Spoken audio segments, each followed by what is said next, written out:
What's up mga idol? Ayan, welcome ulit for another content. And for today's content, ayan, bibigay ko sa inyo yung top features na pwede natin makonsider sa bagong labas at hot na smartphone ngayon ni Oppo, ang Oppo A6C. So tara, check natin.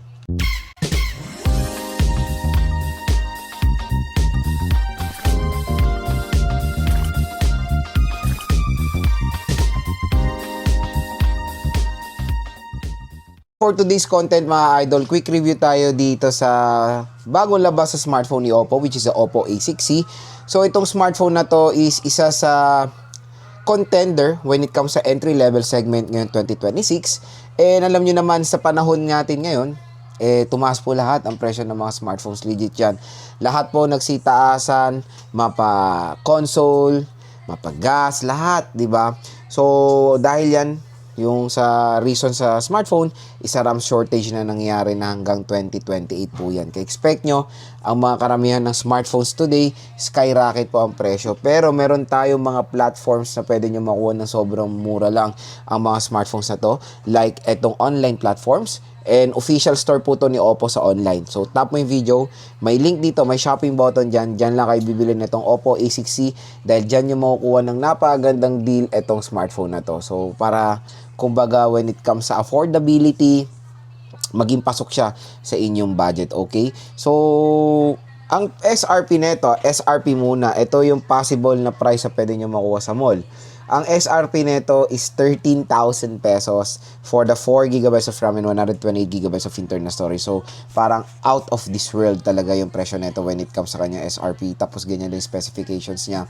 Pero magandang balita mga idol dito sa online, meron siyang in-offer na 64GB.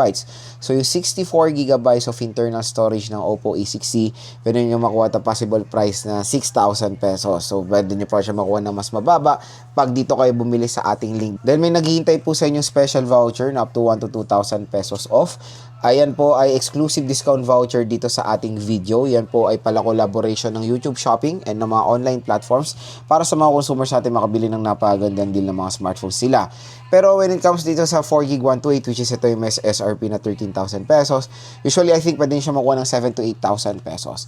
So dito sa video natin is bibigyan ko sa inyo yung mga top features na pwede natin mo-consider dito sa smartphone na to at baka mapusuan nyo rin naman itong si Oppo A6C.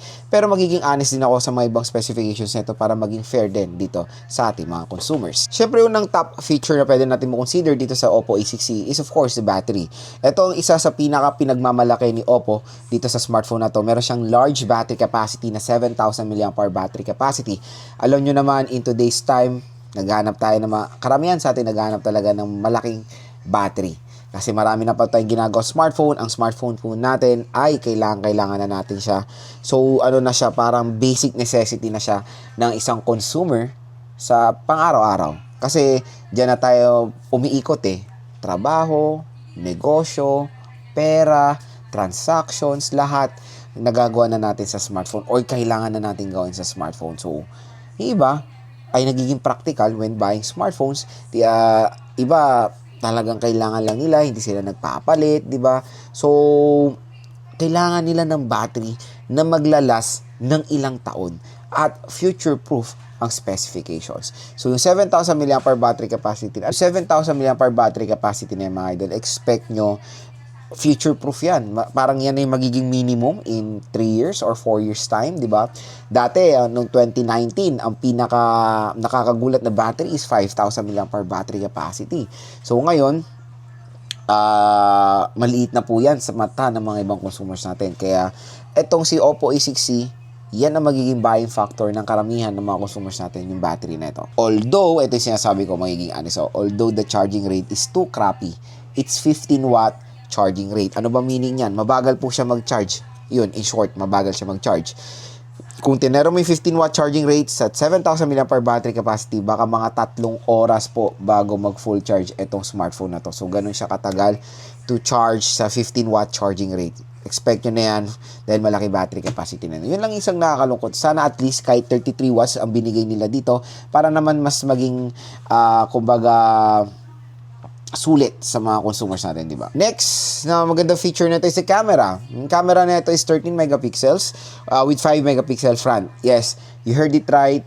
Medyo mababa ang kanyang megapixel. Pero real talk, pag maganda ang tama ng lighting nyo or ginamit nyo siya sa perfect lighting condition, makakapagbigay rin sa atin to ng outstanding photo quality. Ayan, nasubukan na natin yan sa ating full review, kaya stay tuned lang sa ating full review niya. Napakaganda po ng quality niya for its price for its price compare sa mga ibang smartphones na merong 50 megapixel rear camera. Yung 13 megapixel ni Oppo kayang-kaya makipagsabayan sa 50 megapixel ng mga ibang entry-level smartphones today.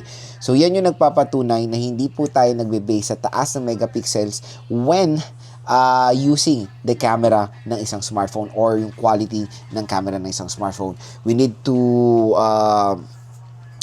prioritize din yung software optimization and yung kanilang sensor na ginagamit sa isang camera. And alam niyo naman si Oppo, isa yan sa mga brands na nagpo-provide ng isang outstanding camera sa any segment nila. Next na maganda feature niya, for me lang naman based on my opinion, is yung screen. Total specification ng screen. Pero meron tayong disadvantage din sa screen niya na mamaya share ko yan. Pero malaking screen niya, all good. It's 6.75 inches, 120Hz screen refresh rate, and reasonable needs of brightness. So, pag gagamitin nyo to outdoor, okay naman din ang needs of brightness niya. Nasa 900, mataas po yan. Pero the sad part dito sa Oppo A6C is yung kanyang notch display. So, I don't know kung ano bang favorite ata talaga ni Oppo magkaroon ng notch, di ba? Again, tulad na sinasabi ko sa mga ibang reviews ko, kung wala naman kayong cost, kumpletuhin yung bilog, parang awa nyo na. Kumpletuhin nyo na, gaganunin nyo na lang eh. Diba?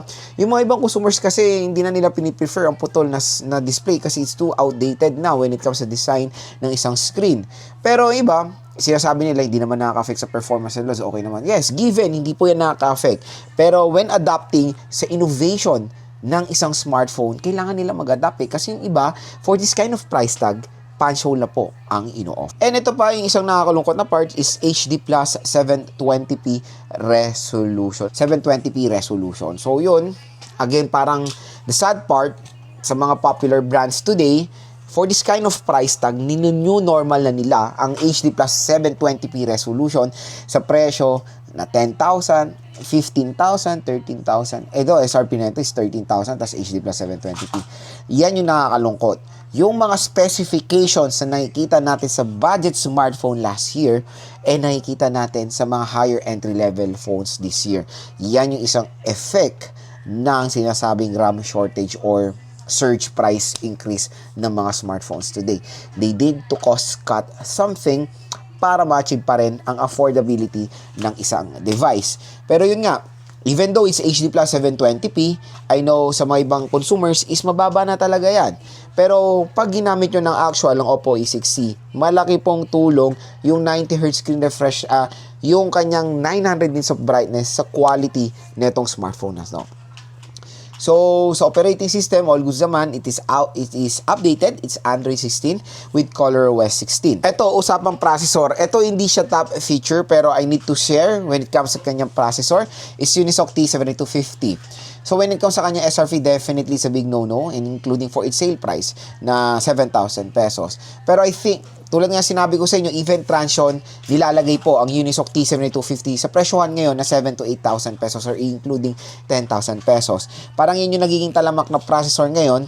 And Unisoc T7250 can do the job naman pagdating sa mga day-to-day tasks, casual things, and even casual gaming. Pero again, comparing sa mga ibang brands na naglalagay ng Dimensity for a price tag na very affordable na 7,000 or 8,000 pesos, di ba? Yung iba nagkakaroon ng options. Ito ba, pipiliin ko ba tong Dimensity, MediaTek Helio G99, MediaTek Helio G100 sa Unisoc T7250 na merong malaking battery capacity. Ulitin ko itong Oppo A6C, yung processor niya, hindi po mabagal yan. Pag mga casual things lang inyong gagamitin. Kahit nga mga scroll ng social media, opening of applications, okay naman po ang performance ng Unisoc T7250. Again, yung presyo lang talaga medyo olats na dyan nila nilagay yung medyo hindi talaga siya bagay. Kasi last year, nakikita pa nga natin yan sa mga sobrang mura na mga smartphones, di ba? Pero, tulad na sinabi ko kanina, si Oppo parang binalance yung specifications niya para ma-achieve din yung pagiging affordable na itong smartphone na to. So, isa pang medyo comment ko is yung storage. Yung storage talaga ang pinaka nakaka-disappoint dito. Lalo na yung base model is 64 GB. I know mataas ang mga presyo ng smartphones, pero wag niyo na kayo maawa naman kayo. Wala nang malalagay sa 64 gigabytes ngayon.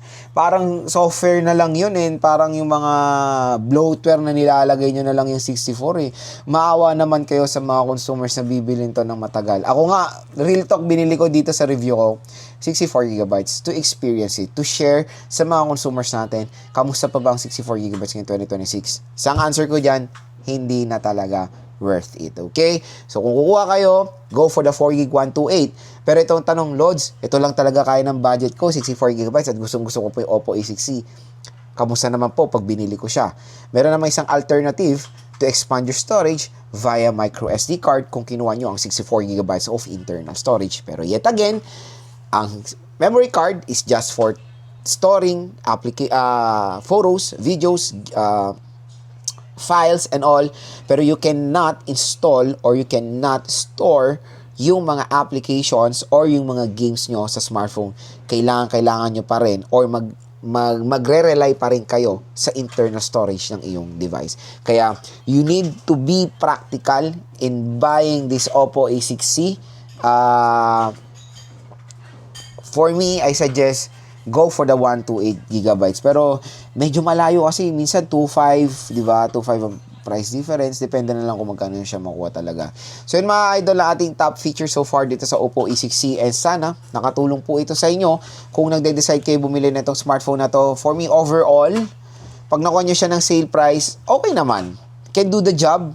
Hindi naman po mabagal ang kanyang processor. I will not recommend this, of course, sa mga solid gamers. Again, ang mga solid gamers natin, mag-add na kayo ng mga extra budget nyo kasi sa presyong 10,000 pesos, mahihirapan na kayo makakuha ngayon ng 8 gigabytes of RAM. Medyo bihira na lang po talaga. Kaya, you need to add extra budget pag gaming talaga ang inyong focus. Pero kung mga, alam mo yun, basic lang naman ang ginagawa, or casual games, pwede nga dito COD, pwede nga rin ang ML, pwede pong Honor of Kings, pwede rin naman kahit papaano ang Oppo A6C. So again mga idol, kung interested kayo, tap mo yung video, may shopping button dito. Mura at bagsak presyo lang mo ko itong smartphone na to. Diyan lang kayo bumili dahil dito sa ating video, may exclusive pong discount voucher na naghihintay sa inyo up to 1,000 to 2,000 pesos.